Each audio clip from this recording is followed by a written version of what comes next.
Hi, I'm Buck, your personal tour guide to the Federal Reserve. I'm here to introduce you to one of the most complex but effective institutions in the United States.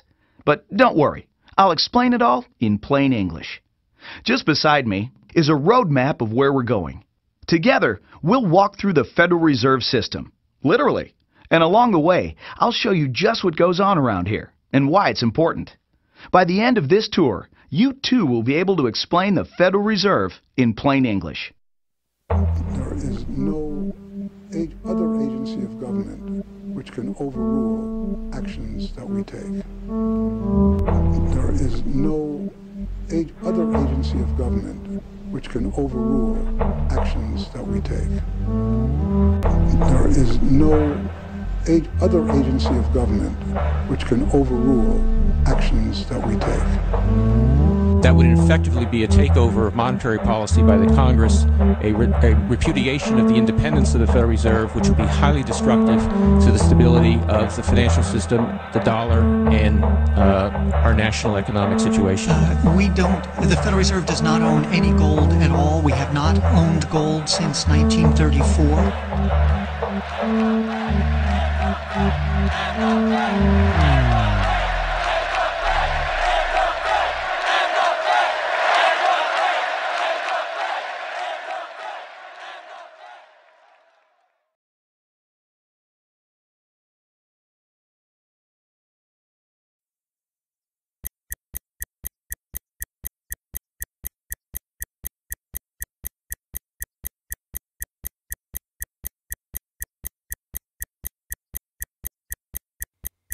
All our lives, we've been told that economics is boring. It's dull. It's not worth the time it takes to understand it. And all our lives, we've been lied to.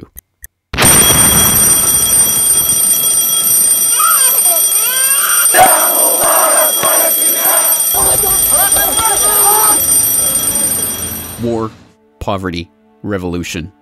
They all hinge on economics, and economics all rests on one key concept. Money. Money. It is the economic water in which we live our lives.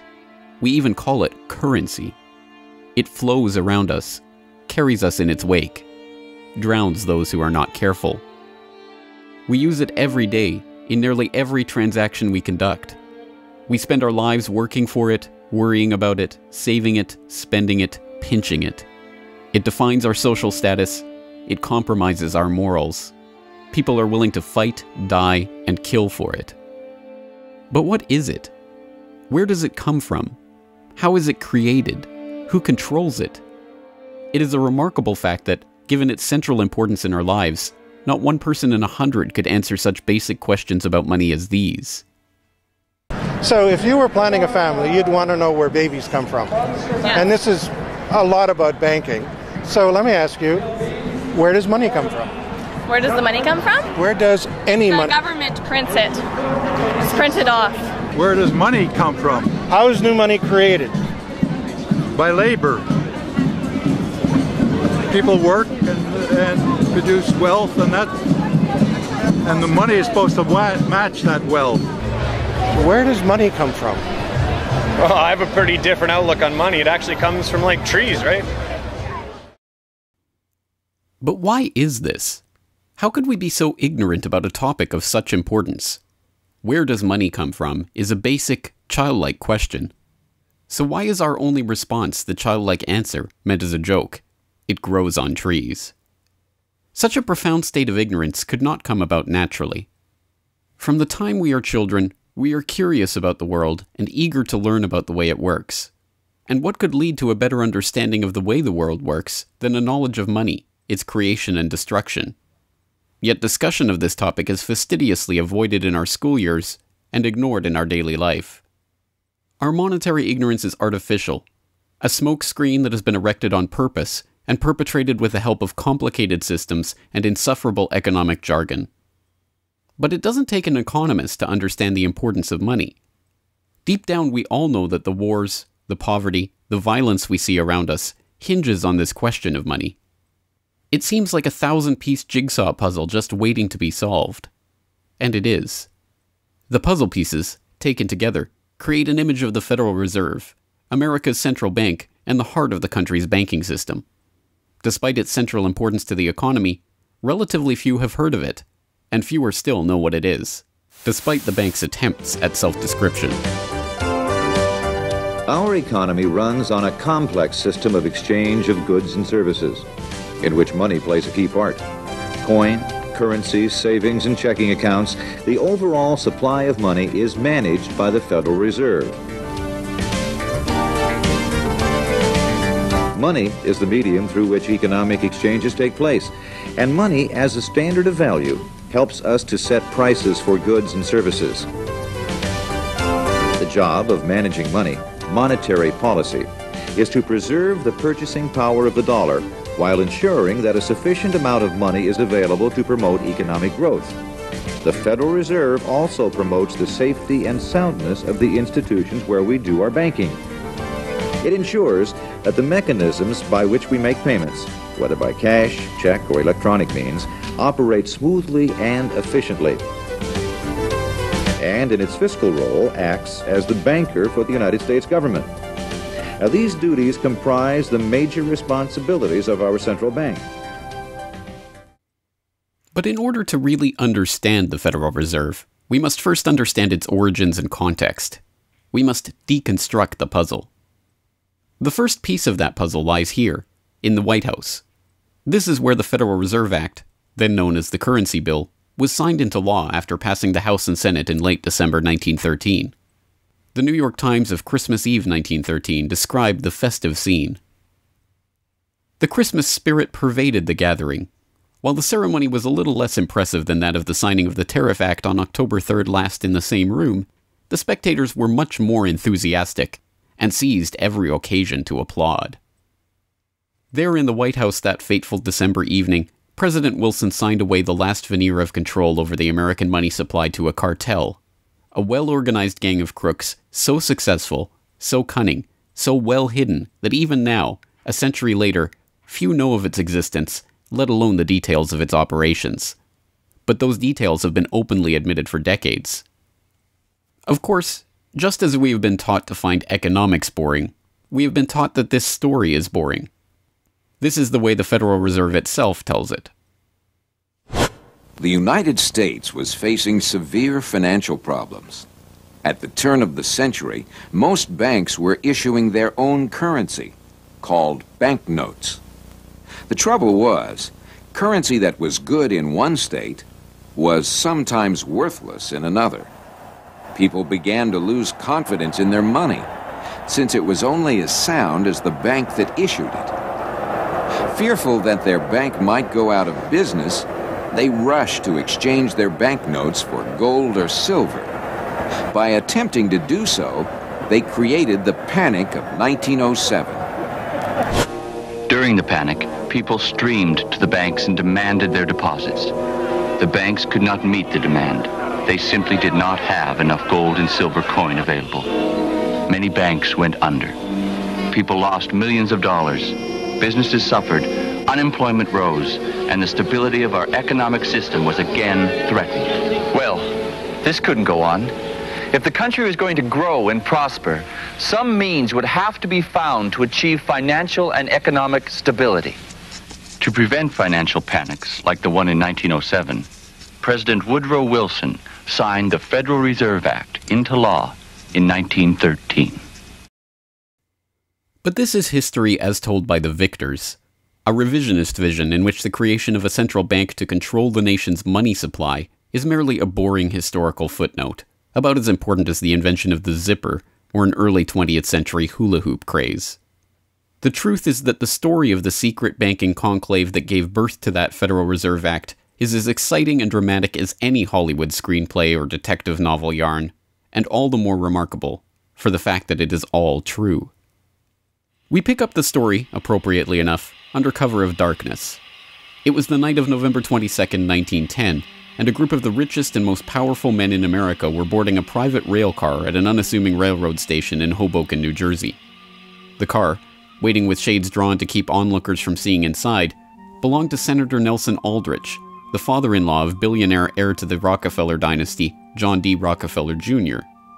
A central figure on the influential Senate Finance Committee where he oversaw the nation's monetary policy, Aldrich was referred to in the press as the general manager of the nation. Joining him that evening was his private secretary Shelton, and a who's who of the nation's banking and financial elite.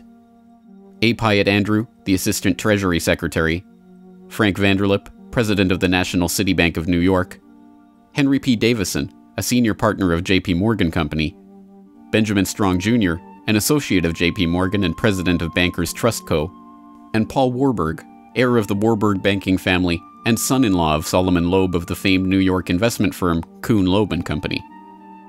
The men had been told to arrive one by one after sunset to attract as little attention as possible.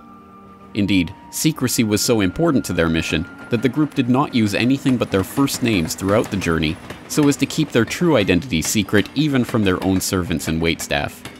The movements of any one of them would have been reason enough to attract the attention of New York's voracious press, especially in an era where banking and monetary reform was seen as a key issue for the future of the nation. A meeting of all of them, now that would surely have been the story of the century. And it was. Their destination?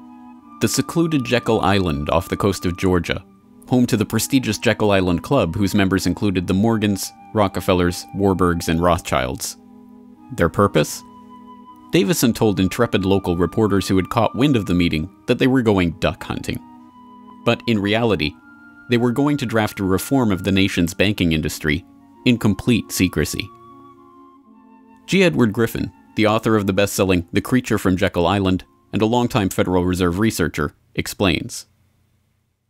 What happened is that the banks decided that since there was going to be legislation anyway to control their industry, that they wouldn't just sit back and wait and see what happened and cross their fingers that it would be okay. They decided that to do what so many cartels do today, they decided to take the lead, and they would be the ones calling for regulations and reform. They like the word reform, and the American people are suckers for the word reform. You just put that into any corrupt piece of legislation, call it reform, and people say, oh, I'm all for reform, and so they vote for it or accept it. So that's what they were doing. They decided we will reform our own industry. In other words, we will create a cartel, and we will give the cartel the power of government. We'll take our cartel agreement so that we can self-regulate to our advantage, and we'll call it the Federal Reserve Act.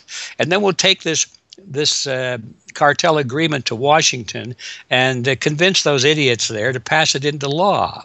And that basically was the strategy. It was a brilliant strategy. Of course, we see it happening all the time, and certainly in our own day today, we see the same thing happening in other cartelized industry. Right now, we're watching it unfold in the field of healthcare, but at that time, it was banking, all right? And so the banking cartel wrote their own rules and regulations, called it the Federal Reserve Act, got it passed into law, and it was very much to their liking because they wrote it. And in essence, what they had created is a set of rules which made it possible for themselves to regulate their industry, but they went even beyond that. In fact, it's clear to me when I was reading their letters and their conversations at the time and the debates that they never dreamed that Congress would go along and also give them the right to issue the nation's money supply. I mean, not only were they now going to regulate their own industry, which is what they started out as wanting to do, but they got this incredible gift that they didn't dream would be given to them, although they were negotiating for it. And that was Congress gave them the authority to issue the nation's money. And Congress gave away the sovereign right to issue the nation's money to the private banks. And so all of this was in the Federal Reserve Act, and the American people were joyous because they were told and they were convinced that this was finally a means of controlling this big creature from Jekyll Island. Amazingly enough, they were successful, not just in conspiring to write the legislation that would eventually become the Federal Reserve Act, but in keeping that conspiracy a secret from the public for decades. It was first reported on in 1916 by Bertie Charles Forbes, the financial writer who would later go on to found Forbes magazine. But it was never fully admitted until a quarter century later, when Frank Vanderlip wrote a casual admission of the meeting in the February 9, 1935 edition of the Saturday Evening Post. I was as secretive, indeed as furtive, as any conspirator. I do not feel it is any exaggeration to speak of our secret expedition to Jekyll Island as the occasion of the actual conception of what eventually became the Federal Reserve System. Over the course of their 9 days of deliberation at the Jekyll Island Club, they devised a plan so overarching, so ambitious, that even they could scarcely imagine that it would ever be passed by Congress. As Vanderlip put it, discovery of our plan, we knew, simply must not happen, or else all our time and effort would be wasted. If it were to be exposed publicly that our particular group had got together and written a banking bill, that bill would have no chance whatever of passage by Congress. So what precisely did this conclave of conspirators devise at their Jekyll Island meeting?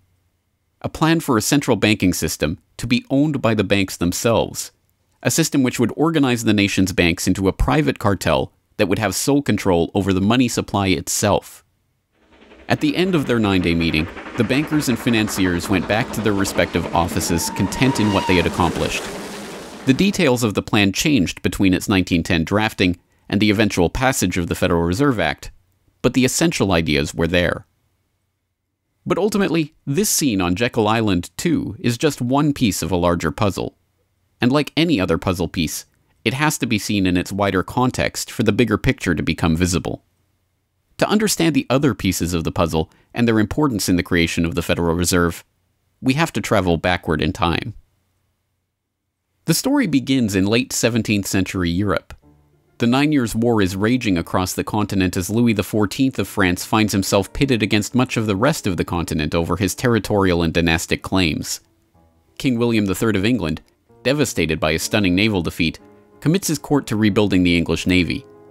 There's only one problem: money. The government's coffers have been exhausted by the waging of the war, and William's credit is drying up. A Scottish banker, William Patterson, has a banker's solution. A proposal to form a company to lend £1 million to the government at 6% plus £5,000 management fee, with the right of note issue. By 1694, the idea has been slightly revised, a £1.2 million loan at 8% plus £4,000 for management expenses. But it goes ahead. The magnanimously titled Bank of England is created. The name is a carefully constructed lie, designed to make the bank appear to be a government entity. But it is not. It is a private bank owned by private shareholders for their private profit, with a charter from the king that allows them to print the public's money out of thin air and lend it to the crown. What happens here at the birth of the Bank of England in 1694 is the creation of a template that will be repeated in country after country around the world. A privately controlled central bank lending money to the government at interest, money that it prints out of nothing. And the jewel in the crown for the international bankers that creates this system is the future economic powerhouse of the world, the United States. In many important respects, the history of the United States is the history of the struggle of the American people against the banksters that wish to control their money. By the 1780s, with colonies still fighting for independence from the crown, the bankers will get their wish. In 1781, the United States is in financial turmoil. The Continental, the paper currency issued by the Continental Congress to pay for the war, has collapsed from overissue and British counterfeiting. Desperate to find a way to finance the end stages of the war, Congress turns to Robert Morris, a wealthy shipping merchant who was investigated for war profiteering just 2 years earlier. Now, as Superintendent of Finance of the United States from 1781 to 1784, he is regarded as the most powerful man in America, next to General Washington. In his capacity as Superintendent of Finance, Morris argues for the creation of a privately owned central bank deliberately modeled on the Bank of England that the colonies were supposedly fighting against. Congress, backed into a corner by war obligations and forced to do business with the bankers just like King William in the 1690s, acquiesces and charters the Bank of North America as the nation's first central bank. And exactly as the Bank of England came into existence loaning the British Crown £1.2 million, the BNA started business by loaning $1.2 million to Congress. By the end of the war, Morris has fallen out of political favor and the Bank of North America's currency has failed to win over a skeptical public. the BNA is downgraded from a national central bank to a private commercial bank chartered by the state of Pennsylvania. But the bankers have not given up yet. Before the ink is even dry on the Constitution, a group led by Alexander Hamilton is already working on the next privately owned central bank for the newly formed United States of America. So brazen is Hamilton in the forwarding of this agenda that he makes no attempt to hide his aims or those of the banking interests he serves. "A national debt, if it is not excessive, will be to us a national blessing," he wrote in a letter to James Duane in 1781. "It will be a powerful cement of our union. It will also create a necessity for keeping up taxation to a degree which, without being oppressive, will be a spur to industry." Opposition to Hamilton and his debt-based system for establishing the finances of the U.S. is fierce. Led by Jefferson and Madison, the bankers and their system of debt enslavement is called out for the force of destruction that it is, with Thomas Jefferson writing, "The spirit of war and indictment, since the modern theory of the perpetuation of debt, has drenched the earth with blood and crushed its inhabitants under burdens ever accumulating." Still, Hamilton proves victorious. The first Bank of the United States is chartered in 1791 and follows the pattern of the Bank of England and the Bank of North America almost exactly. A privately owned central bank with the authority to loan money that it creates out of nothing to the government. In fact, it is the very same people behind the new bank as were behind the old Bank of North America. It was Alexander Hamilton, Robert Morris's former aide, who first proposed Morris for the position of financial superintendent, and the director of the old Bank of North America, Thomas Willing, is brought in to serve as the first director of the first Bank of the United States. Meet the new banking bosses, same as the old banking bosses. In the first 5 years of the bank's existence, the U.S. government borrows $8.2 million from the bank, and prices rise 72%. By 1795, when Hamilton leaves office, the incoming Treasury Secretary announces that the government needs even more money and sells off the government's meager 20% share in the bank, making it a fully private corporation. Once again, the U.S. economy is plundered while the private banking cartel laughs all the way to the bank that they created. By the time the bank's charter comes due for renewal in 1811, the tide has changed for the money interests behind the bank. Hamilton is dead, shot to death in a duel with Aaron Burr. The bank-supporting Federalist Party is out of power. The public are wary of foreign ownership of the central bank, and what's more, don't see the point of a central bank in time of peace. Accordingly, the charter renewal is voted down in the Senate, and the bank is closed in 1811. Less than a year later, the U.S. is once again at war with England. After 2 years of bitter struggle, the public debt of the U.S. has nearly tripled from $45.2 million to $119.2 million. With trade at a standstill, prices soaring, inflation rising, and debt mounting, President Madison signs the charter for the creation of another central bank, the Second Bank of the United States, in 1816. Just like the two central banks before it, it is majority privately owned and is granted the power to loan money that it creates out of thin air to the government. The 20-year bank charter is due to expire in 1836, but still in his first term, President Andrew Jackson has already vowed to let it die prior to renewal. Believing that Jackson won't risk his chance for re-election in 1832 on the issue, the bankers forward a bill to renew the bank's charter in July of that year, 4 years ahead of schedule. Remarkably, Jackson vetoes the renewal charter and stakes his re-election on the people's support of his move. In his veto message, Jackson writes in no uncertain terms about his opposition to the bank. Whatever interest or influence, whether public or private, has given birth to this act, it cannot be found either in the wishes or necessities of the executive department, by which present action is deemed premature, and the powers conferred upon its agent not only unnecessary, but dangerous to the government and country. It is to be regretted that the rich and powerful too often bend the acts of government to their selfish purposes. If we cannot at once, in justice to interests vested under improvident legislation, make our government what it ought to be, we can at least take a stand against all new grants of monopolies and exclusive privileges, against any prostitution of our government to the advancement of the few at the expense of the many, and in favor of compromise and gradual reform in our code of laws and system of political economy. The people side with Jackson, and he's re-elected on the back of his slogan, "Jackson and no bank." The president makes good on his pledge. In 1833, He announces that the government will stop using the bank and will pay off its debt. The bankers retaliate in 1834 by staging a financial crisis and attempting to pin the blame on Jackson, but it's no use. On January 8, 1835, President Jackson succeeds in paying off the debt, and for the first and only time in its history, the United States is free from the debt chain of the bankers. In 1836, the Second Bank of the United States charter expires, and the bank loses its status as America's central bank. It is 77 years before the bankers can regain the jewel in their crown, but it is not for lack of trying. Immediately upon the death of the bank, the banking oligarchs in England react by contracting trade, removing capital from the US, demanding payment in hard currency for all exports, and tightening credit. This results in a financial crisis known as the Panic of 1837, and once again Jackson's campaign to kill the bank is blamed for the crisis. Throughout the late 19th century, the United States is rocked by banking panics brought about by wild banking speculation and sharp contractions in credit. By the dawn of the 20th century, the bulk of the money in the American economy has been centralized in the hands of a small clique of industrial magnates, each with a near monopoly on a sector of the economy. There are the Astors in real estate, the Carnegies and the Schwabs in steel, the Harrimans, Stanfords, and Vanderbilts in railroads, the Millens and the Rockefellers in oil. As all of these families start to consolidate their fortunes, they gravitate naturally to the banking sector.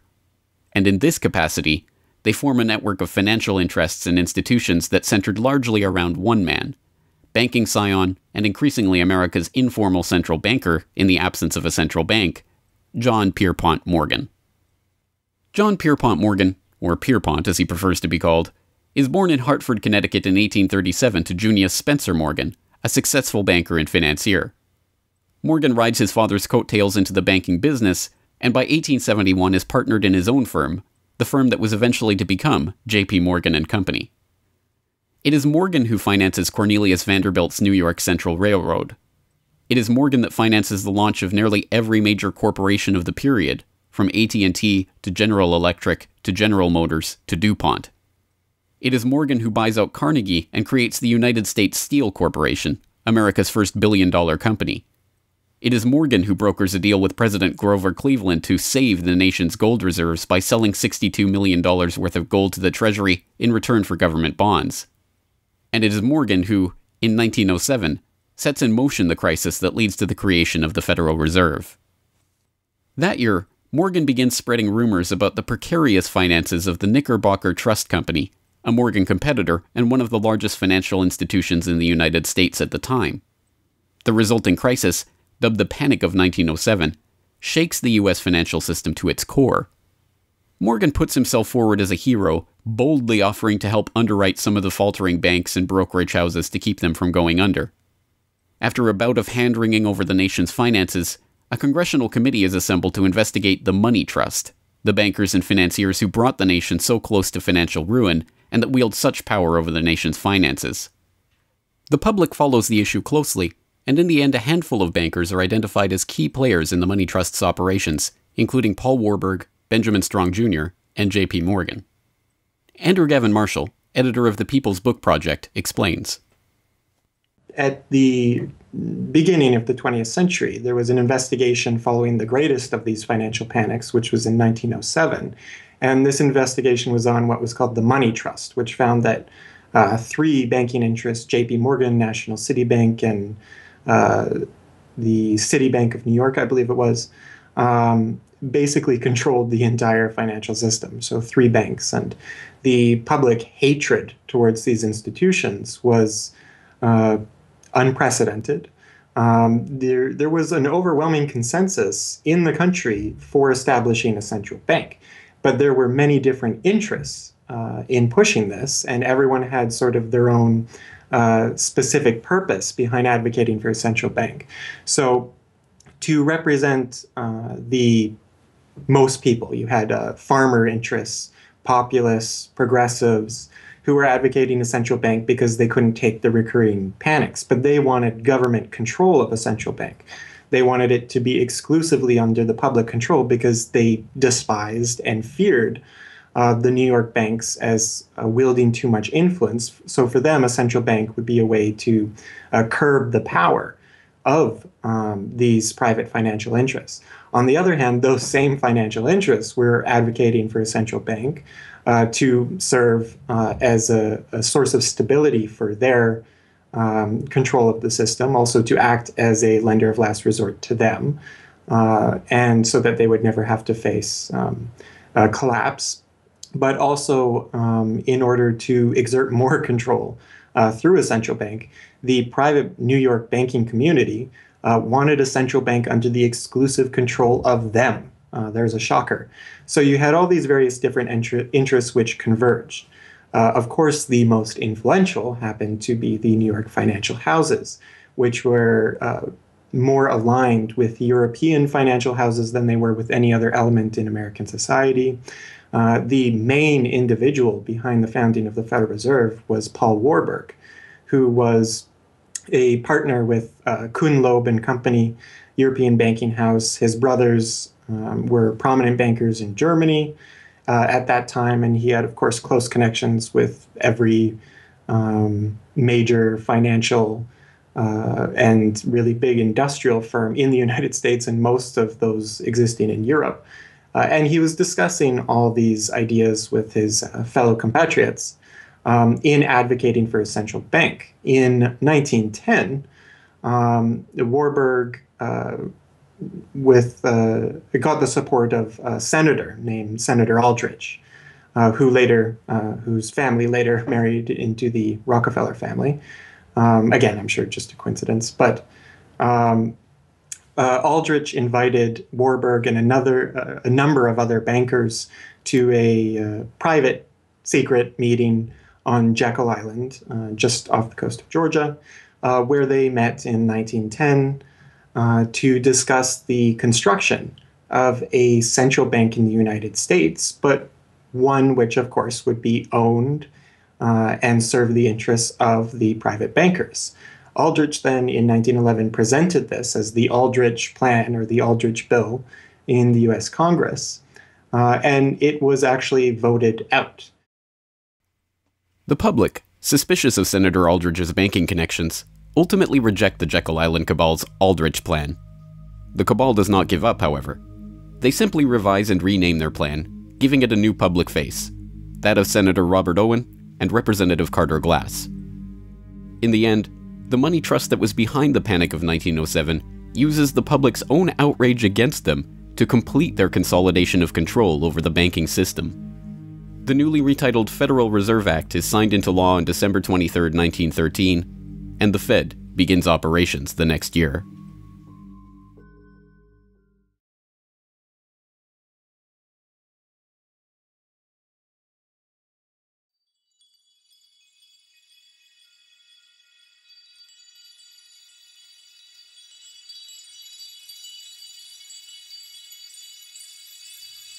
So how does the Federal Reserve System work? What does it do? Who owns and controls it? These are the basic questions that would get to the heart of the fundamental question, what is money? And that is why the answer to these questions have been shrouded in impenetrable economic jargon. Even the Federal Reserve's own educational propaganda, which has an unusual tendency towards cutesy animation and talking down to its audience, has a difficult time summarizing the Fed's mission and responsibilities. According to the Fed, to achieve these goals, the Fed, then and now, combines centralized national authority through the Board of Governors, remember that on the map, with a healthy dose of regional independence through the reserve banks. A third entity, the Federal Open Market Committee, brings together the expertise of the first two in setting the nation's monetary policy. Precisely what imaginary gaggle of schoolchildren is this economic gibberish aimed at? The simple truth, hidden behind the sleight of hand of economic jargon and magisterial titles, is that a banking cartel has monopolized the most important item in our entire economy: money itself. We are taught to think of money as the pieces of paper printed in government printing presses or coins minted by government mints. While this is partially true, in this day and age, the actual notes and coins circulating in the economy represent only a tiny fraction of the money in existence. Over 90% of the money supply is in fact created by private banks as loans that are payable back to the banks at interest. Although this simple fact is obscured by the wizards of Wall Street and gods of money who want to make the money creation process into some special art of alchemy carefully overseen by the government, the truth is not hidden from the public. In December 1977, the Federal Reserve Bank of New York published another of its dumbed-down cartoon-ridden information pamphlets for the general public, attempting to explain the functions of the Federal Reserve System. There in black and white, they carefully explain the money creation process. Commercial banks create checkbook money whenever they grant a loan, simply by adding new deposit dollars to accounts on their books in exchange for a borrower's IOU. Banks create money by monetizing the private debts of businesses and individuals. That is, they create amounts of money against the value of those IOUs. There it is, in plain English. The vast majority of money in the economy, the checkbook money in our accounts at the bank, and that we use in our electronic transfers and digital payments, is created not by a government printing press, but by the bank itself. It is created out of thin air as debt, owed back to the bank that created it at interest. This means that bank loans are not money taken from other bank depositors, but new money simply conjured into existence and placed into your account. And the bank is able to create much more money than it has cash to back up those deposits. The Fed claims to be the entity overseeing and backing up the banking industry. It was established, according to its own propaganda, to stabilize the system and prevent bank runs like the Panic of 1907 from happening again. Throughout much of the 1800s, almost any organization that wanted could print its own money. As a result, many states, banks, and even one New York druggist did just that. In fact, at one time, there were over 30,000 different varieties of currency in circulation.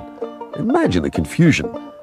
Not only were there multitudes of currencies, some were redeemable in gold and silver, others were backed by bonds issued by regional governments. It was not unusual for people to lose faith both in the value of their currency and in the entire financial system. With many people trying to withdraw their deposits at once, sometimes the banks didn't have enough money on hand to pay their depositors. Then, when the funds ran out, the banks suspended payment temporarily, and some even closed. People lost their entire savings, and sometimes regional economies suffered. Obviously, something had to be done. And in 1913, something was. In that year, President Woodrow Wilson signed into effect the Federal Reserve Act. This act created the Federal Reserve System to provide a safer and more stable monetary and banking system. If that was indeed its aim, it signally failed to do so in running up one of the greatest bubbles in American history to that point in the 1920s, just a decade after its creation. The popping of that bubble, of course, led directly into the Great Depression and one of the greatest periods of mass poverty in American history. Economists have long argued that the Fed itself was the cause of the Depression by its complete mismanagement of the money supply. As former Federal Reserve Chairman Ben Bernanke admitted in a speech commemorating Fed critic Milton Friedman's 90th birthday, regarding the Great Depression, "You're right, we did it. We're very sorry. But thanks to you, we won't do it again." Price stability is another cited tenet of the Federal Reserve's mandate. But here, too, the Fed has completely failed to live up to its own standards. Aside from the banking system, the Federal Reserve has another responsibility that's probably even more important. It's in charge of something called monetary policy. Basically, it means trying to keep prices stable to avoid inflation. Say you buy a CD today for $14. But what if next year the price of the CD jumped to $20 or $50? Not because of a change in supply or demand, but because all prices were going up. That's inflation. There are a lot of different causes of inflation, but one of the most important is too much money. The Fed can adjust the money supply by injecting money into the system electronically or by withdrawing money from the economy. Think of it. The Federal Reserve has the ability to create money and make it disappear. What's most important is what happens as a result. Anytime the supply of money is altered, the effects are felt throughout the economy. The Fed's methods have changed over time to take advantage of the latest computers and electronics, but its mission remains the same: to aim for stable prices, full employment, and a growing economy. 100 years ago, in 1913, the Fed was created, and we've marked it with a vertical line there. Consumer prices now are about 30 times higher than they were when the Fed was created in 1913. Paper money, too, is the responsibility of the Federal Reserve. Hence, the dollars in circulation are not Treasury notes, not bills of credit, but Federal Reserve notes, debt-based notes backed up, ultimately, by the government's own promise to pay. It's sovereign bonds backed up by the taxpayers themselves. At one time, the Federal Reserve banks were legally required to keep large stockpiles of gold in reserve to back up these notes. But that requirement was abandoned, and today the notes are backed up mostly by government securities. The Fed no longer keeps any actual gold on its books, but gold certificates issued by the Treasury and valued not at the spot price of $1,300 per troy ounce, but an arbitrarily fixed statutory price of $42 2/9 per ounce. But I do have one question. During the crisis or any time that you're aware of, has the Federal Reserve or Treasury participated in any gold swaps arrangements? We don't. The Federal Reserve does not own any gold at all. We have not owned gold since 1934. So we have not engaged in any gold swaps. But it appears on your balance sheet that you hold gold. What appears on our balance sheet is gold certificates. When we turned before 1934, the Federal Reserve did own gold. We turned that over by law to the Treasury and received in return for that gold certificates. If the Treasury entered into, because under the Exchange Stabilization Fund, I would assume they probably have the legal authority to do it. They wouldn't be able to do it then because you have the securities for essentially all the gold? No, we have no interest in the gold that is owned by the Treasury. We have simply an accounting document that is called gold certificates that represents the value at a statutory rate and still that we gave to the Treasury in 1930. And still measured at $42 an ounce, which makes no sense whatsoever. Clearly, there is a discrepancy between what we are led to believe is motivating the Fed and what it actually does. To understand what the Fed is actually intended to do, it's first important to understand that the Federal Reserve is not a bank per se, but a system. This system codifies, institutionalizes, oversees, and undergirds a form of banking called fractional reserve banking, in which banks are allowed to lend out more money than they actually have in their vaults. The whole process starts, the process of decay and corruption starts with something called fractional reserve banking. That's the technical name for it. And what that really means is that as the banking institution developed over several centuries, starting, of course, in Europe, it developed the practice of legalizing a certain dishonest accounting procedure. In other words, in the very, very beginning, if you want to go all the way back, people would bring their gold or silver to the banks for safekeeping. And they'd say, give us a paper receipt. And we don't want to guard our silver and our gold because, people could come in the middle of the night and they could kill us or tie us up and threaten us, and they'll get our gold and silver, so we can't really guard it. We'll take it to the bank and have them guard it, and we just want a paper receipt so that we can take the receipt back and get our gold anytime we want. And so in the beginning, money was receipt money. They could then, instead of changing or exchanging the gold coins, they could exchange the receipts. And people would accept the receipts just as well as the gold, knowing they could get the gold. And so these paper receipts being circulated were, in essence, the very first examples of paper money. Well, the banks learned early on that game that here they were sitting on this pile of gold and all these paper receipts out there. People weren't bringing the receipts in anymore. Very few of them, maybe 5%, maybe 7% of the people would bring in their paper receipts and ask for the gold. So they said, why don't we just sort of give more receipts out than we have gold? They'll never know because we only are asked at the best 7% of it, so we can create more receipts for gold than we have, and we can collect interest on that because we'll loan that into the economy and we'll charge interest on this money that we don't really have. And it's a pretty good gimmick, don't you think? And they, well, yeah, of course. And so that's how fractional reserve banking started. And now it's institutionalized, and they teach it in school. No one ever questions the integrity of it or the ethics of it. They say, well, that's the way banking works. And isn't it wonderful that we now have this flexible currency and we have prosperity and all of this sort of thing? So it all starts with this concept of fractional reserve banking. The trouble is with that is it works most of the time, but every once in a while, there are a few ripples that come along that are a little bit bigger than the other ripples, and maybe one of them is a wave, and more than 7% will come in and ask for their gold. Maybe 20% will come in, or 30%. And well, now the banks are embarrassed because the fraud is exposed. They say, well, we don't have your gold.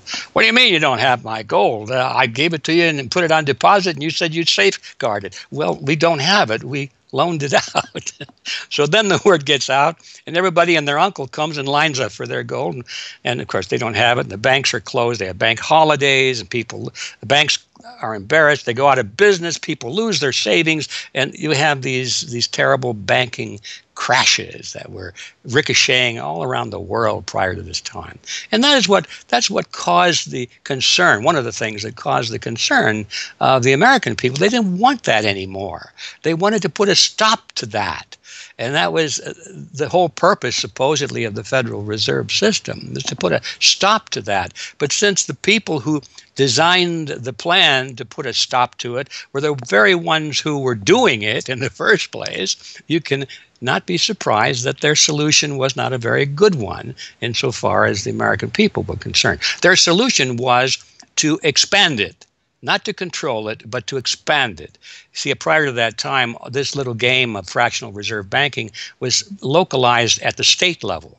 Each state was doing its own little fractional reserve banking system. Each state, in essence, had its own Federal Reserve.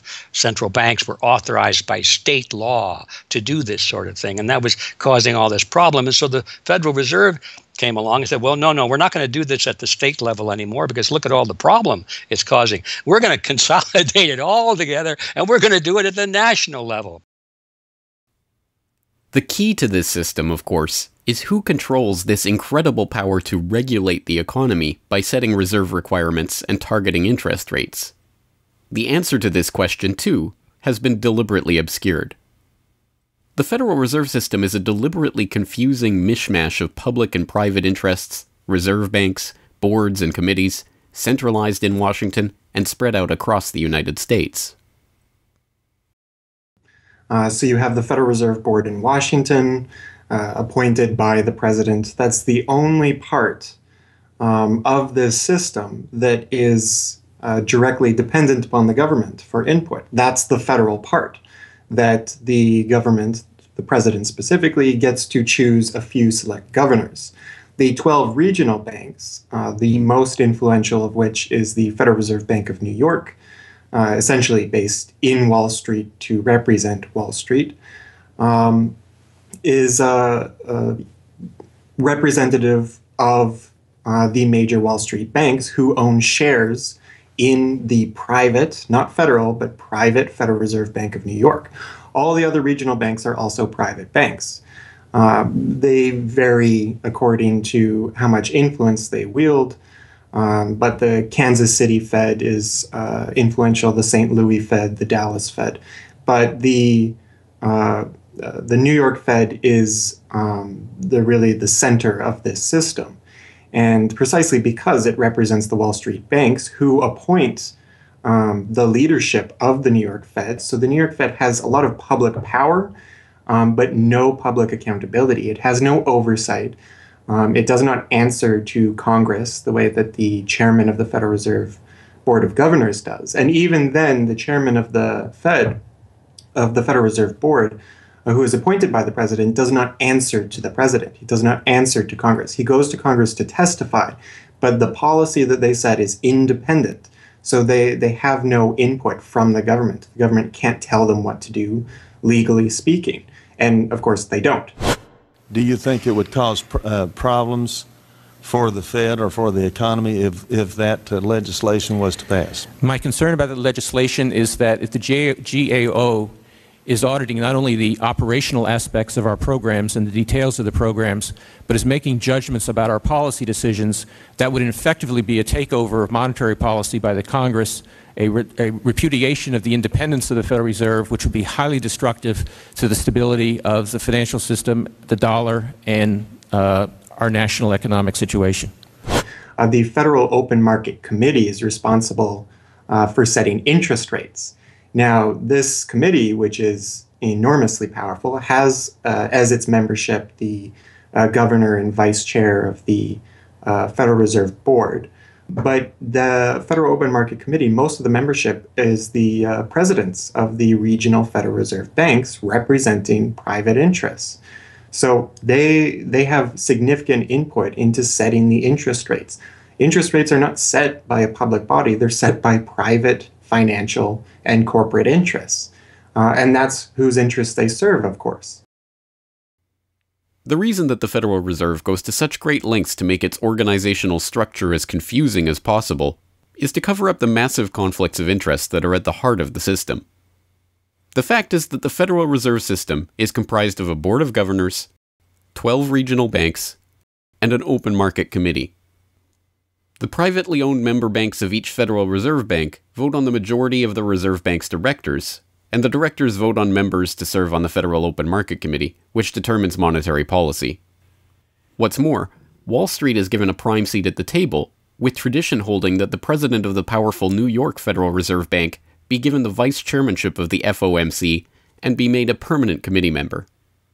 In effect, the private banks are the key determinants in the composition of the FOMC, which regulates the entire economy. According to the Fed, its monetary policy decisions do not have to be approved by the president or anyone else in the executive or legislative branches of government, it does not receive funding appropriated by the Congress, and the terms of the members of the Board of Governors span multiple presidential and congressional terms. Or, in the words of Alan Greenspan, what is the proper relationship, what should be the proper relationship between a chairman of the Fed and a president of the United States? Well, first of all, the Federal Reserve is an independent agency, and that means basically that there is no other agency of government which can overrule actions that we take. The Fed goes on in its self-mythologization to state that it is not a private, profit-making institution. This characterization is dishonest at best, and an outright lie at worst. The regional banks are themselves private corporations, as noted in a 1928 Supreme Court ruling. Instrumentalities like the national banks or the Federal Reserve Banks, in which there are private interests, are not departments of the government. They are private corporations in which the government has an interest. This point is even admitted by the Federal Reserve's own senior counsel. Our regulations do specify overall terms for the lending, but the day-to-day operation of the banking activities are conducted by the Federal Reserve banks. They are banks, and indeed they do lend, and they do interact they're their with own depositors. agency then, essentially, They are not in that agencies. regard. Yes, they're not agencies, Your Honor. They're persons under FOIA. Each Federal Reserve Bank, the stock is owned by the member banks in the district, 100% privately held. They have private boards of directors. Majority of those boards are appointed by the independent banks, private banks in the district. They are not agencies. These private corporations issue shares that are held by the member banks that make up the system, making the banks the ultimate owners of the Federal Reserve Banks. Although the Fed's profits are returned to the Treasury each year, the member banks' shares of the Fed do earn them a 6% dividend. According to the Fed, the fixed nature of these returns means that they are not being held for profit. Despite the dishonest nature of this description, however, it is important to understand that the bankers who own the Federal Reserve indeed do not make their money from the Fed directly. Instead, the benefits are much less obvious and much more insidious. The simplest way that this can be understood is that, as a century of history and a specific example of the last financial crisis shows, the Fed was used as a vehicle to bail out the very bankers who own the Fed banks in the most obvious example of fascistic collusion imaginable. A handful of financial institutions have enriched themselves as a result of institutional speculation on a large scale as well as manipulation of the market. And secondly, what they have done is that they have then gone to their governments and said, well, we are now in a very difficult situation and you need to give us money so that we can retain the stability of the financial system. And who actually lends the money or brokers the public debt? The same financial institutions which are the recipients of the bailout. Okay, and so what you have is a circular process. It's a diabolical process. You're lending money. You're not lending money. You're handing money to the large financial institutions, and then this is leading up to a mounting public debt in the trillions. Okay. And then you say to the financial institutions, we need to establish a new set of treasury bills and government bonds, etc., which of course are sold to the public, but they are always brokered through the financial institutions, which establish their viability and so on and so forth. And the financial institutions will probably buy part of this public debt. So that in effect what the government is doing is financing its own indebtedness through the bailouts. It hands money to the banks, but to hand the money to the banks, it becomes indebted to those same financial institutions, and then it says, well, we now have to emit large amounts of public debt. Please, can you help us? And then the banks will say, well, your books are not quite in order.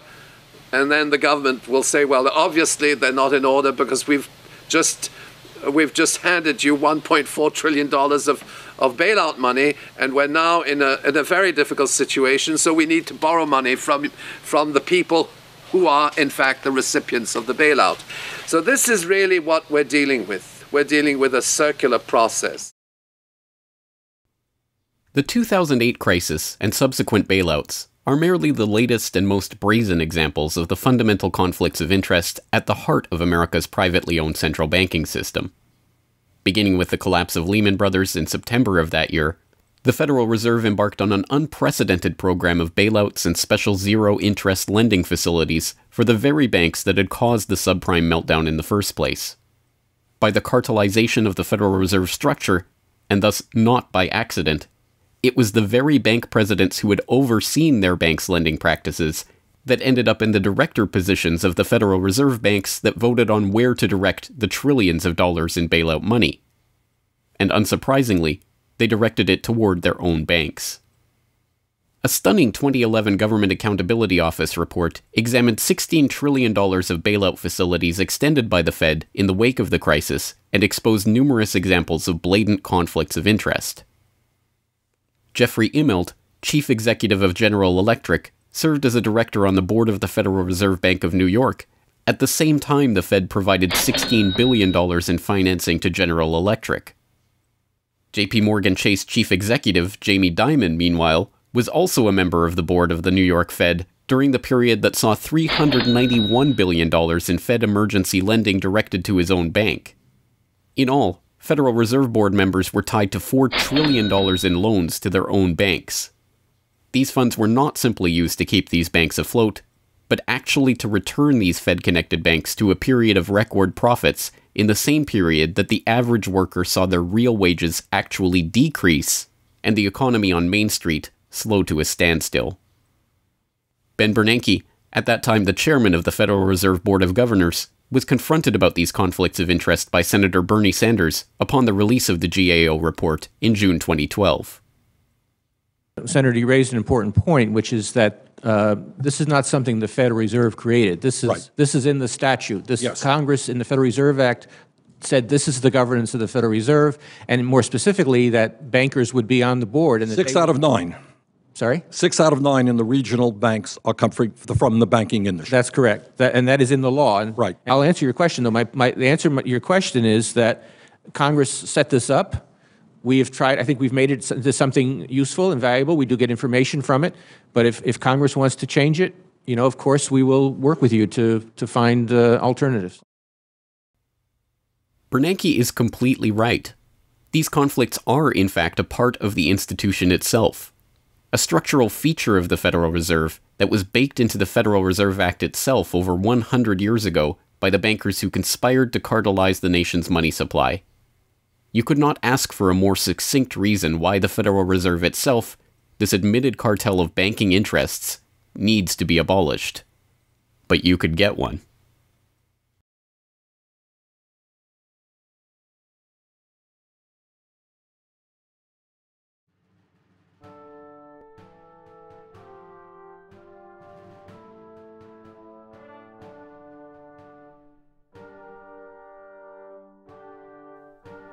We now know that for centuries, the people of the United States have been at war with the international banking oligarchs. That war was lost, seemingly for good, in 1913, with the creation of the Federal Reserve. With the passage of the Federal Reserve Act, President Woodrow Wilson consigned the American population to a century in which the money supply itself has depended on the whims of the banking cabal. A century of booms and busts, bubbles and depressions, has led to a wholesale redistribution of wealth toward those at the very top of the system. At the bottom, the masses toil in relative poverty, single-income households becoming double-income households out of necessity, their quality of life being slowly eroded as the Federal Reserve notes that pass for dollars are themselves devalued. Worse yet, the fraud itself perpetuates Alexander Hamilton's persistent myth that a national debt is necessary at all. The US is now locked into a system whereby the government issues bonds to generate the funds for their operations, bonds that are backed up by the taxation of the public's own labor. The perpetrators of this fraud, meanwhile, remain in the shadows, largely ignored by a general public that could instantly recognize the latest Hollywood heartthrob or pop idol, but have no clue what the head of Goldman Sachs or the New York Fed does, let alone who they are. This cabal bear allegiance to no nationality, no philosophy or creed, no code of ethics. They are not even motivated by greed, but power. The power that the control of the money supply inevitably brings with it. After a person has all the money in the world that you could possibly use to buy anything you want, what's left to capture your imagination? And the answer, of course, is power. Power over people.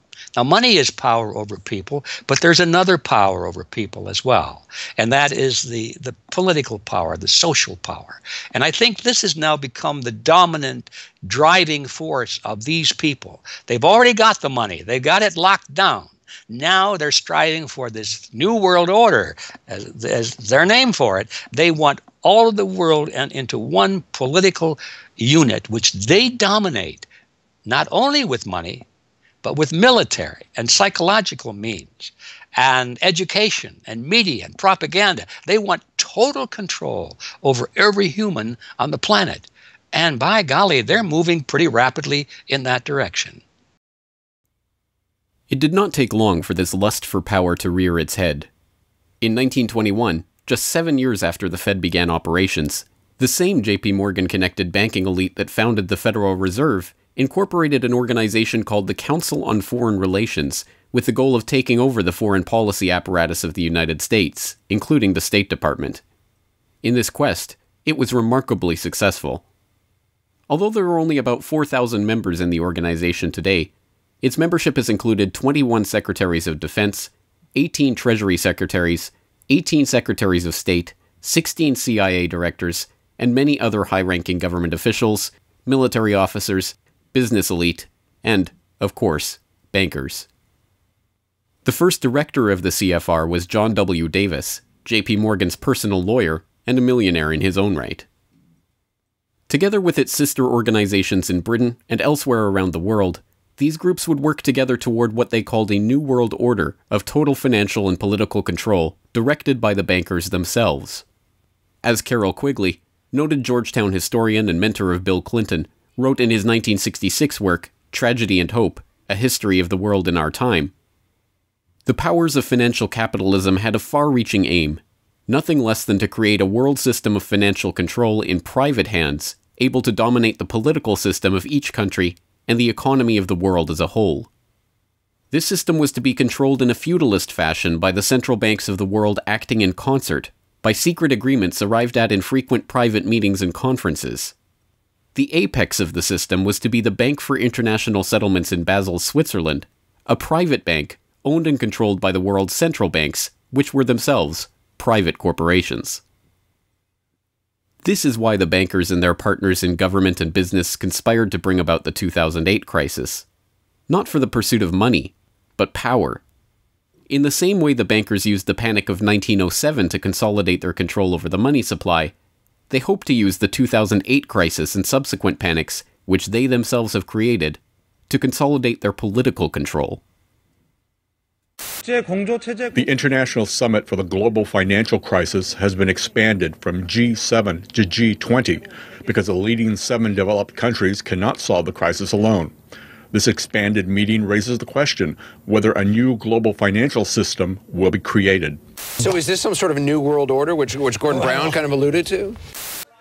British Prime Minister Gordon Brown has described the quote-unquote guiding principles to be addressed at the summit. They are transparency, sound banking, responsibility, integrity, and get this, global governance, unquote. I think a new world order is emerging, and with it the foundations of a new and progressive era of international cooperation.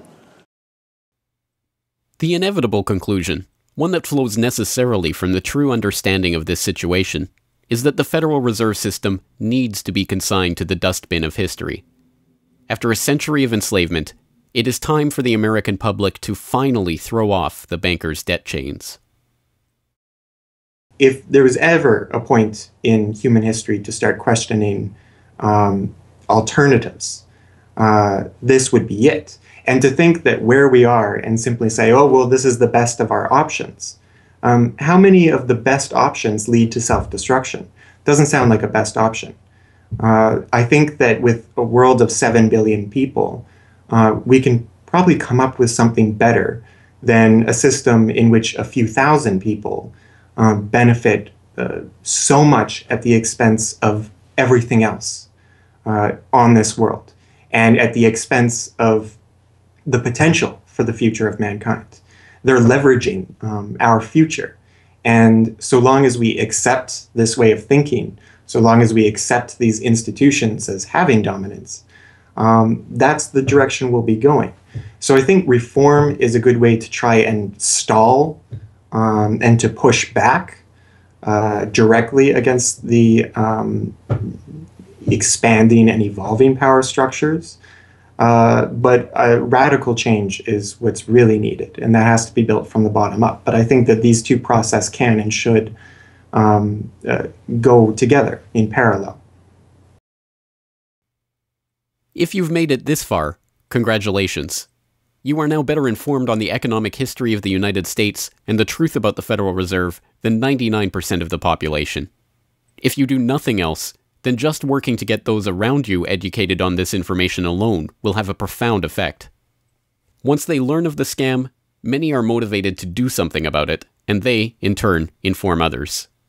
This is the viral nature of suppressed truth, and it is the reason that more people are aware of and energized by the issue of the Federal Reserve and the nature of money than ever before. Perhaps even more amazingly, this movement is spreading to other parts of the globe. Recognizing the interlocking nature of the modern global economy and the international nature of the banking oligarchy, movements to abolish the Federal Reserve have sprung up in Europe, where protests against the cartelized central banking system are taking place in over 100 cities, attracting 20,000 people on a weekly basis.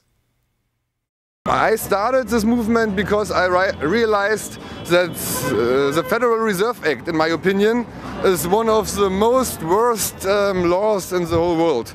So a private banking company is lending America the money, and in my opinion, America is not any more democratic. The Federal Reserve tells the government what to do, and that's a problem. It's a very big problem, especially in the US. Why is it a global issue, and why are people doing it here in Germany? Because when you realize that this finance system, it's a global system, you have to go to the really beginning of the system. And in my opinion, it's also the World Bank and the International Fund of Currencies and stuff like this.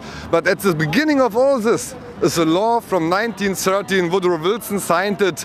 And this is the beginning of all this hardcore capitalism we are suffering right now from. And the only way to stop this is maybe to break this law. But what if the burgeoning movement to end the Fed is successful? What system do people propose as the answer? There have been several proposals along different lines by various researchers. Some argue for a return to America's colonial roots of debt-free money issued by state-run banks, pointing to the Bank of North Dakota as one already functioning, successful model of this approach. We've had two banking systems ever since the 1860s, with the state bank system and the federal bank system. And the federal bank system are the big Wall Street banks, particularly. They dominate the federal system. So they're taking over right now. I mean, in California, we don't even have any local banks where I am. They're now, we had two, and I had accounts in both of them, and they're now, one of them is Chase Bank, and the other is U.S. Bank. So they're both big Wall Street banks now. They've been taken over. So if you can keep, it's the local banks that have an interest in serving the local business. The big banks have no interest in making loans to local business. It's too risky. Why should they bother? They've got this virtually free money they can get from the Fed and from each other, and it's much more lucrative to them either to speculate in commodities or other things abroad, or what works very well for them is to buy long-term government bonds at 3%, because these have no capital requirement. The capital requirement for government bonds are zero. So they can buy all of those that they want. Whereas if they buy, let's say, mortgages, or if they make loans for mortgages, or they make loans to businesses, then they have to worry about their capital requirement. And as soon as they've used up all their capital, in other words, $8 of capital will get you $100 of loans, then they can't make any more loans. They have to wait for 30 years till those loans get paid off. So what they do, if they do buy mortgages, is sell them off to investors. And so that was the whole mortgage-backed securities scam that we've seen. I mean, they had no motivation to make sure that these borrowers were actually sound borrowers. They just wanted to make a sale, so they sold the stuff to the unwary investors who might be somebody in Iceland or Sweden or pension funds. Yeah, so that didn't work out so well. So a state bank with the partnering with the local banks can provide the capital, can help them with capital. In North Dakota, the state bank guarantees the loans of the local banks, allowing them to make much bigger loans than they could otherwise. And the state bank provides liquidity to the small banks. That's why the small banks, the local banks, aren't making loans to small business right now, because they don't know that they can get money from the other banks as needed. The way banking works is they make the loan first. I mean, if you have credit lines to many different businesses, and if they all hit up their credit lines at once, you're going to run out of money. So you don't dare do that unless you know that you can get short-term loans from the other banks. And what's happening right now, even though there's $1.6 trillion in excess reserves sitting on the books of the big banks, they're not available to the little banks. And the reason is because the Fed is paying 0.25% interest on those reserves. So the banks have no incentive to lend them to the little banks. Why let go of them when you can make just as much keeping them, and then you still have your reserves, and you can use them as collateral to buy bonds or something that'll make you more money. So the whole system is messed up. And in North Dakota, the Bank of North Dakota provides the liquidity for these local banks. Others advocate a decentralized system of alternative and competing currencies that greatly reduce or even eliminate altogether the need for a central bank. Well, 22 years ago in Ithaca, New York, I noticed that a lot of people, friends particularly, had skills and time that were not being employed or respected by the prevailing economy. And while we had much desire to create things and trade them with each other, and many services we could provide to each other. We didn't have the money. So, since I have a background in graphic design, journalism, and arrogance, I went to my computer and designed paper money for Ithaca, New York. Designed pretty colorful money, with pictures of children, waterfalls, and trolley cars, and denominated in hours of labor.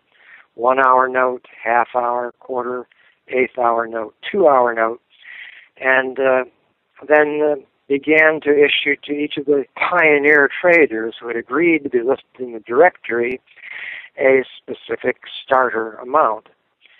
And the game began. An hour has been worth an hour of basic labor, or $10 US, which at that time, 20 years ago, was double the minimum wage. People who usually expect more than $10 per hour of their service can charge multiple hours per hour, but the denomination puts between us as residents of our community that reminder that we are fellow citizens, not merely winners or losers scrambling for dollars. And it introduces us to each other on the basis of these skills and services that we have, that we are more proud to provide for each other than often is the case with a conventional job, just the stuff we have to do to get the money to pay the bills. So through that trading process, that more intimate scale process within the community, we're more easily able to become friends and lovers and political allies.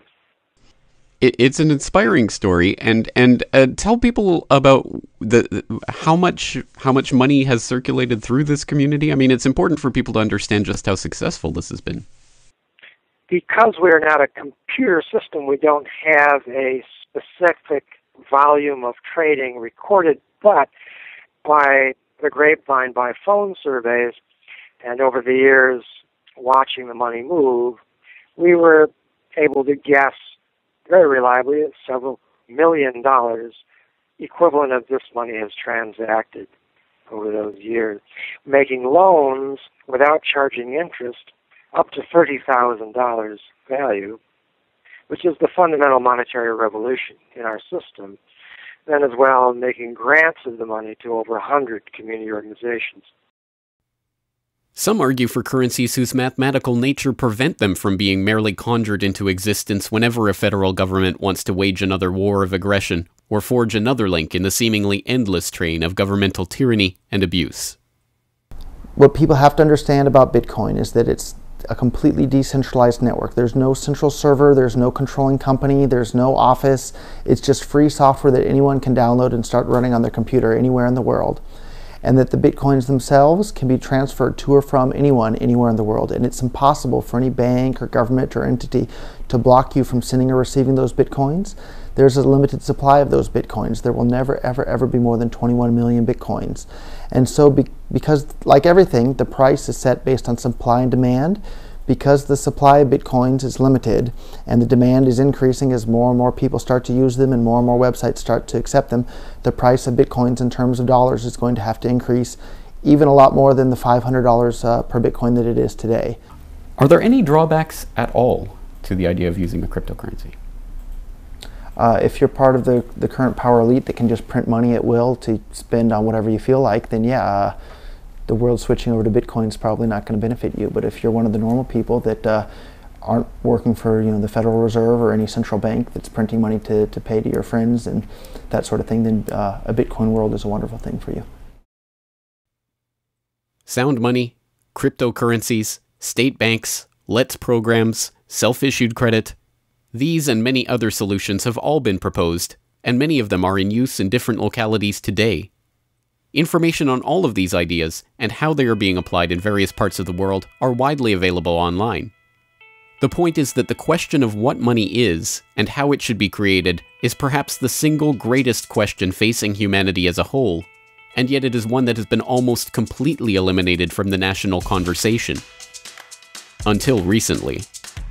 End the Fed! End the Fed!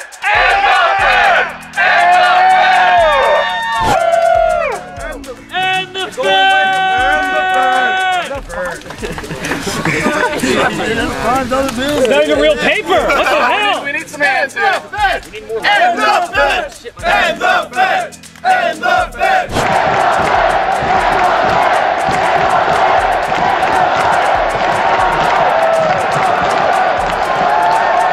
I haven't even gotten to that part yet. Will you do it again when I get to that part?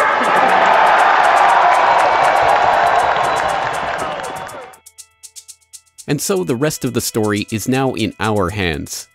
Once we understand the scam that has taken place, the gradual consolidation of wealth and power in the hands of an elite few banking oligarchs, and the growing impoverishment of the masses, all in the name of banking funny money created out of nothing and loaned to the public at interest, we can choose to get active or to do nothing at all.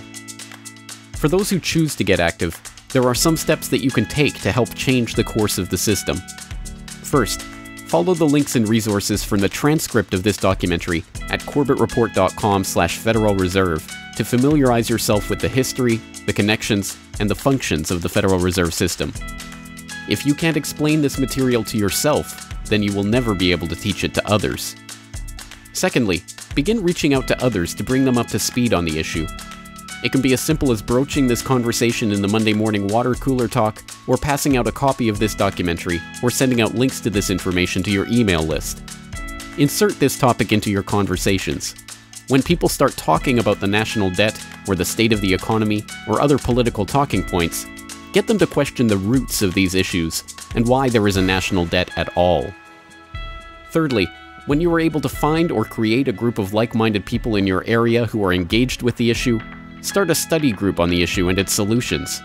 The study group can help source alternative or complementary currencies in the local area, or, if none exist already, the group can form the basis for a community of local businesses and customers who are willing to start experimenting with ways to wean themselves off of the Federal Reserve notes.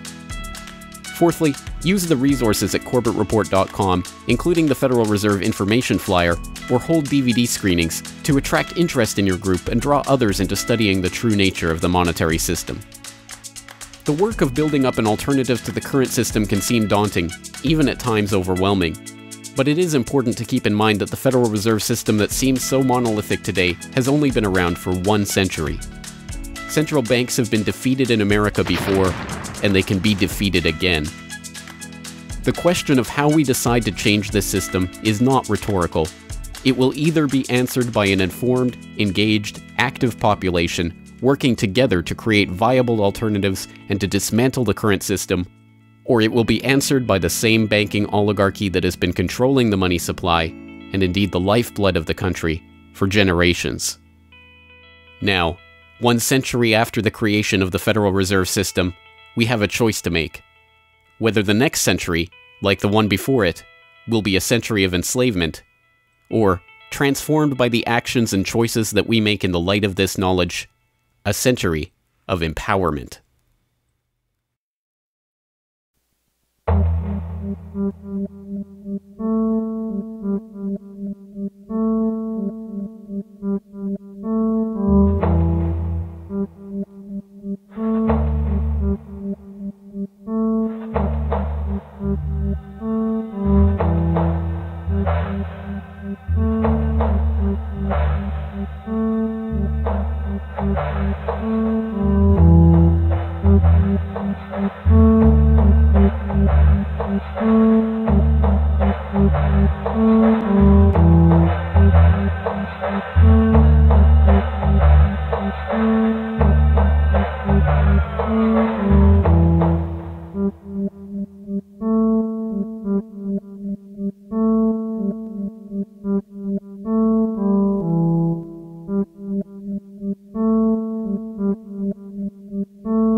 Hello, this is James Corbett of CorbettReport.com, the writer, producer, director, narrator, and just about everything else you can imagine with regards to the documentary that you just finished watching, Century of Enslavement, The History of the Federal Reserve. As I mentioned towards the end of that documentary, if you've made it this far, then you are now better informed about the Federal Reserve, its origins, what it is, how it functions, and why it must be opposed than 99% of the general public. And if you've made it this far, then you are obviously one of the very few who is very eager and motivated to join the rising tide of free humanity that is seeking to throw off the debt chains of the banksters in the United States and around the world. And if you are so motivated, then I have some treats for you. I have some resources that I'd like to direct you to. As I mentioned again towards the end of that documentary, there are some resources up at corbettreport.com that I hope will help you in your quest to better inform yourself and better inform others about the Federal Reserve System. Because once again, if you can't explain this to yourself, then how could you ever hope to explain it to anyone else? So I think the first quest that we must all engage in is to improve our own understanding of the Federal Reserve System and how it functions, and then to spread that information to others. And on that note, once again, if you go to corbettreport.com, you'll be able to find, first and foremost, this documentary itself is, of course, 100% freely available online, which you would know because you're watching this right now. So, of course, there will be links to the YouTube version of this documentary or the downloadable MP4 version on my website. There's also audio MP3 files available for download. All of those, again, freely open to the public, and I do encourage you to send them out to others if you do find it to be a valuable resource yourself.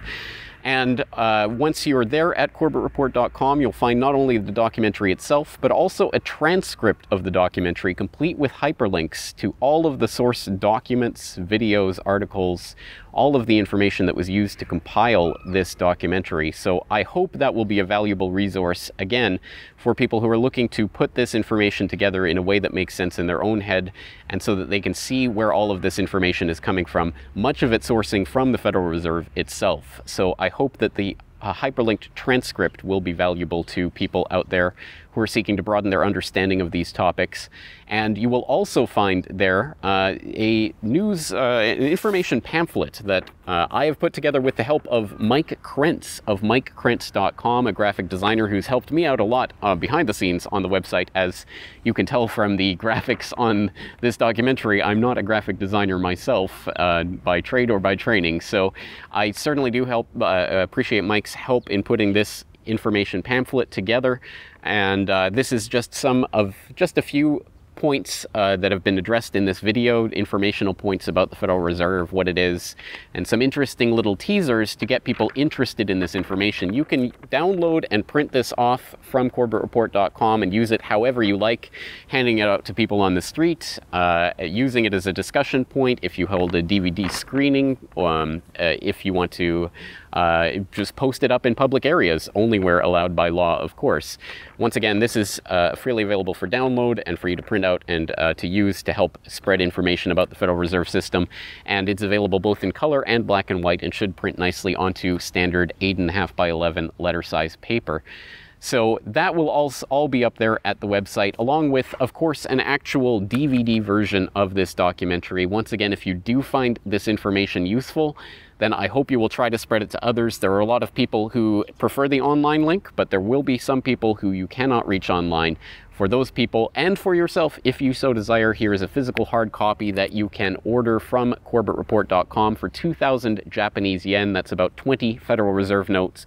Because unfortunately, we are trapped in this debt-based bankster-led system, so we do all require these pieces of paper in order to put a roof over our head and food on the table, myself included. So your support is obviously greatly appreciated. And for that 2,000 Japanese yen, about 20 Federal Reserve notes, you'll receive this documentary.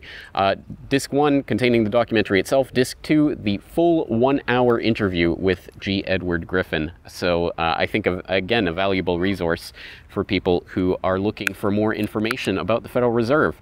So that's available at corbettreport.com, along with all of this that we've talked about here, the information pamphlet, the hyperlink transcript, all of the various formats this is available in. Once again, I've tried to make this as straightforward as possible and also as detailed as possible, so that you can start to further your own exploration and understanding of this system that we're facing. Once again, of course, any way that you choose to get this information out to others is greatly appreciated, but if you do want to send the Corbett Report links around, the best one to use is corbettreport.com/Federal Reserve. That will have the documentary in the YouTube format, it will have the downloadable MP3 and MP4 formats, it will have the transcript, it will have the downloadable information pamphlet, and it will also have a link to buy the DVD. So all of that will be there at corbettreport.com/Federal Reserve. Please send people there if you're going to send people anywhere. So once again, I really do salute you for taking time out of your busy day, out of your schedule, to devote yourself to watching and learning and understanding this material, and to helping spread this information and awareness to others, because it is only together that we will ever be able to form the movement that will ultimately turn the tide against the banksters and defeat the Federal Reserve and all of the similarly privately controlled central banks all around the world. So once again, thank you for your time and attention. I'm James Corbett of CorbettReport.com.